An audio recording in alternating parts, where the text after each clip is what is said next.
හයි ඔන්න පදමට රත් කරලා ප්‍රින්ට් එකක් උයාගන්න හදන්නේ. නෑ ළමයි ප්‍රින්ට් එකක් උයාගන්න බැහැනේ. මේ හදන්නේ අපෙන් අද ඕඩර් වලට ලැබුණු ට්වින්ස්ලා දෙන්නෙකුට යන ක්‍රොප් টොප් දෙකකට ලස්සන ප්‍රින්ට් එකක් තියාගන්න. ඒ දෙන්නටම ඕන උනේ ස්වභාව ධර්මයත් එක්ක වගේ යන ෆොටෝස් දෙකක් ප්‍රින්ට් කරගන්න. ඉතින් අපි එක්කෙනෙකුට තෝරගත්තා ලස්සනට මල් පිරුණු සකුරා මල් ගහක්.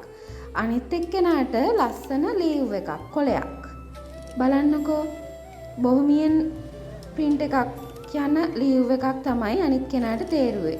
මේ බලන්නකෝ සකුරා මල් ගහ ඕන දැන් අපි ස්ටිකර් එක ගලව ගන්නවා. ලස්සන DTY ප්‍රින්ට් එකක් ඇවිල්ලා තියෙනවා. මේවා කොච්චර සේදුවත් යන්නේ එහෙම නෑ හොඳේ. මේ බලන්නකෝ ලස්සන කොලයක් බොහොමියෙන් ප්‍රින්ට් එකක් තියෙනවා.